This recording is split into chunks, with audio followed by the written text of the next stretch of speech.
Hello, everyone. My name is Drago, and today we're going to be talking about the changes coming to the new Heroic Anthem Power Up event, specifically the 5 new modes that you can designate while you're fighting inside of this new KVK. Let's jump into it.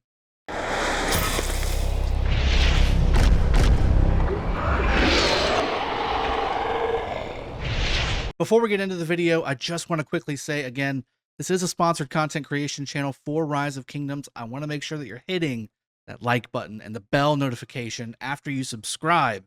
Want to get the daily content on this channel, getting better at the game, getting the up-to-date information, all that good stuff. We have that daily Rise of Kingdoms content here. You want to make sure that you get it every single day. That being said, I wanted to make a quick video on the new 5 combat tactics changes coming to the new Heroic Anthem Power Up event. Now, again, we did do the Heroic Anthem Power Up event when it first came out during the Pioneer system, and it was kind of a little bit garbage, but it had some pluses and minuses, and I think they still haven't addressed the minuses, but I do want to say that we do have some upcoming changes that could make a little bit more of dynamic gameplay, and I want to give you the exact components of it. Specifically, we're looking at this patch note right in front of you where it says Heroic Anthem Power Up changes. They've added a new combat tactics system, offering you a choice of 5 different combat tactics: melee, ranged, guerrilla, rally, and garrison. Now, you can only choose one of the sets of combat tactics at a time, and they cannot be changed after your troop has left the city. So this is something that you need to work into your muscle memory whenever you're bringing your troops out. If you're about to go out in open field, you want to select a particular combat tactic. If you're a garrison leader, before you remove your garrison lead into the flag or in the fort or wherever, you want to make sure that you have that selected. Same thing as a rally leader. You want to make sure you select the rally component before you set your rally. So you need to start getting this as part of your muscle memory if you are in a kingdom that's going to be doing the Heroic Anthem Power Up event. Let's talk about what these 5 different systems are, and if you should use them and which ones are better and all that good stuff. So as you see in front of you, we have the 5 tabbed combat tactics tooltips, and we'll go ahead and get started with the Garrison Tactics combat tactics. So it takes effect when the troop is garrisoned at a stronghold or in your city. So again, you can be a garrison leader while garrisoning a structure, but also be open field fighting. Now, this combat tactic will only impact your garrison leader. It will not give any bonuses, or at least it shouldn't if it's implemented correctly according to the tooltip, to your open field marches that are also fighting. So takes effect when troop is garrisoned at a stronghold or a city. Combat tactics effect increases garrison's troops defense by 10% and health by 15% while garrisoned in strongholds and cities, and increases damage dealt to troops using rally tactics by 5%.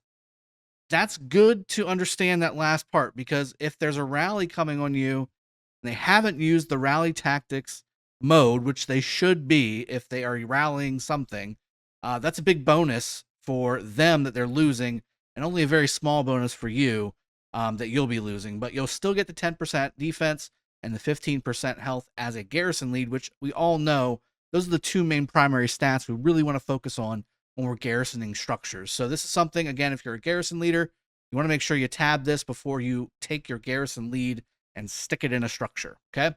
Number 2, we'll talk about that rally tactics combat tactic. Troop launches a rally attack is when it takes effect. The tactic itself increases rallied armies attack by 10% and defense by 5% while reducing damage taken by 2.5% and increasing damage dealt to troops using garrison tactics by 5%. So again, if you've selected this, you're basically nullifying, not nullifying, but you're at least both getting the same damage component either way on that last section where it says increases damage dealt to troops using garrison tactics by 5%. If you're rallying a structure that does not have garrison tactics selected, you won't get that 5% damage bonus, but you still, again, will get the attack bonus of 10% and defense by 5%. Now, I wonder if that also impacts the new swarming changes. So again, we all saw the new swarm changes taken into effect with the crystal tech changes that are coming. You're going to be able to increase your damage by, I think it's 10% while swarming a target on a garrison or a rally. So this could also be impacted by that new change as well. Something to take into account. Third one is ranged tactics. This is really to do with the arrow tower system. So troop is composed entirely of siege units and is on the map and is not in a rallied army. So that's the only time this can be taken into effect. You can always select range tactics, but you won't get the benefit unless you are full siege on the map and not in a rallied army. So combat tactics effect increases troop attack by 8% and deals 5% more damage to troops using melee attacks or melee tactics. So while in arrow tower mode, ranged attack damage is increased by 22%, while all damage taken is increased by 20%. Again, in my opinion, you should never use this tactic just simply because using the arrow towers is kind of fruitless. You're going to cause damage in the sense that you'll kill the troops. Let me rephrase that. You're going to cause damage in the sense that you'll be lowering the total troop count in a particular target's army. The problem is you're not actually causing any lastable impact. The damage that you're causing is slightly wounded troops only. That means it doesn't take any resources or speed ups to heal those troops for the target that you're hitting. And again, you are able to get swarmed, and based off of this range tactic tooltip, you will take 20% increased damage when that happens. So really you're doing more slightly wounded damage and getting more severely wounded damage for yourself. It just doesn't make sense. To me, this is a terrible combat tactic. You should really never use it, but it is in the system. And if you are only using arrow towers, then more power to you, but you're not really contributing that much. Those marches would be much better spent put into a rally, put into a garrison, or again, just being on the open field. Make your troops debuff marches or buff marches. Way more valuable inside of a murder ball than throwing them in an arrow tower, in my opinion. The fourth one here, we have guerrilla tactics. Now, there's really two kind of open field kind of tactic systems, and that's what these two that I'm about to show you are. It's guerrilla tactics and it's melee tactics. So let's go over these two and kind of see which one kind of makes more sense to use in certain situations. So guerrilla tactics, it says troops are on the map and not in a rallied army. Same thing really for melee tactics, troops on the map and not in a rallied army. The combat tactics effect for guerrilla is increases troop attack by 10%, their defense by 5%. This is huge here. Their march speed by 30%. Wow. This is huge. And reduces damage taken from troops from using ranged tactics, which we just talked about. This is kind of worthless, by 5%. So to me, this is really like null and void. They also deal 10% more damage for 10 seconds after launching an attack. So think Rallying Cry on the cavalry talent tree. Okay. So I think it's called Rallying Cry. It is Rallying Cry. I had to check. So you also deal 10% more damage for 10 seconds after launching an attack. That does reactivate after you leave battle. So again, whenever you're in a murder ball battle, you will unactivate your rage cycle and you'll start from scratch, and that will reactivate. So there is a lot of value here in the guerrilla tactics tree. Now let's go take a peek at the melee tactics and see which one we should be using in the open field. Again, same qualifier for the activation of it, but this one increases troops attack by 5% and their defense by 10%. So 10% attack, 5% defense on guerrilla, 5% attack, 10% defense on melee tactics, and deals 5% more damage to troops using guerrilla tactics. So this one is only being affected by the range tactics, whereas melee tactics does affect guerrilla tactics. Now, every time a troop loses 5% of its units, their defense increases by 2.5%, stacking up to 10 times. So you can have another increase of 25% damage after you reach 50% of your troop health. Knowing these things and this is really the main crux of the video, I think, because obviously if you're garrisoning, you should use garrison tactics. If you're rallying, you should use rallying tactics. Range tactics is never to be used. Just don't do it, okay? Guerrilla tactics and melee tactics are really the two that you should be focusing on. Which one should I use? We should be theory crafting a little bit around this. And in my opinion, the one that you should really be using is guerrilla tactics. The reason is this. So get rid of the range tactics bonus, because again, if you're hitting a siege tower or an arrow tower, you're going to massacre it anyway. An extra 5% reduction of damage taken. It's slightly wounded. Who cares, right? So you're getting a 10% increase in attack and a 5% increase in defense. I would prefer the stat bonuses of melee tactics. However, 30% march speed is invaluable. 30% march speed is equivalent to an innumerable amount of stats. I cannot tell you how amazing that stat is.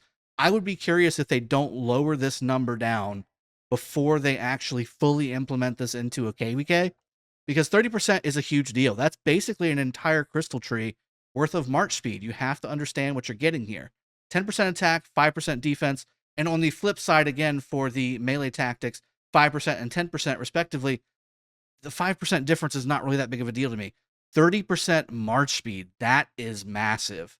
Not only that, you also get the 10% more damage overall for the first 10 seconds when you're combating. And again, the reason why that's so exceptional is because when you're in a murder ball, if you're attacking something and then pulling back, you're going to be able to pull back and disengage because of the 30% extra march speed that you've got.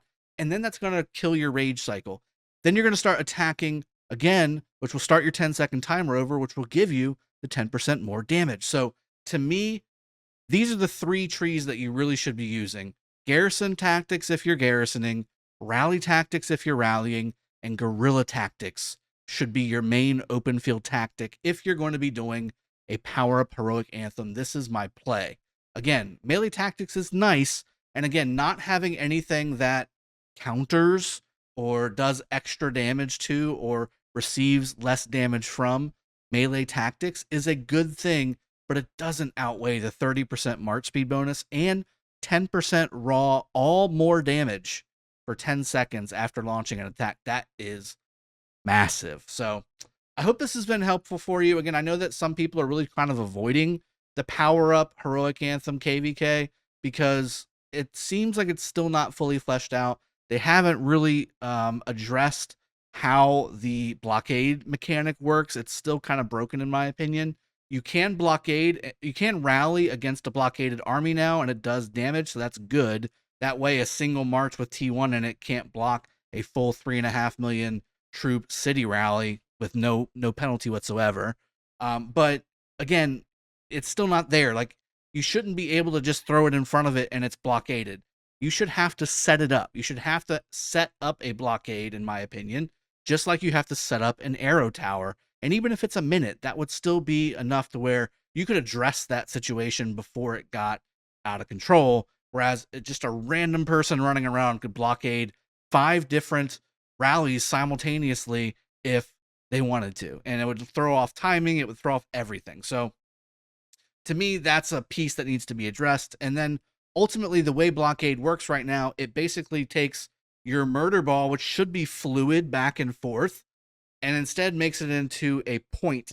And that's the only thing that's happening, is you are hitting points. So point from one team, point from the other team is hitting at the very center. And really it becomes who has the better gear, who has the better commanders, who's using the better troops, and who's using the better civilizations, and who has more players. That's really what it boils down to in a power-up Heroic Anthem event. Now you also have to add who is also using the right combat tactics as well. So you need to make sure that people are doing that correctly if you're going into a Heroic Anthem power-up. But again, just in general, this is the rundown for the 5 different combat tactics that are coming in Heroic Anthem power-up events. Hope it's been helpful. I'll see you guys next time. Cheers. Have a good one, and take care.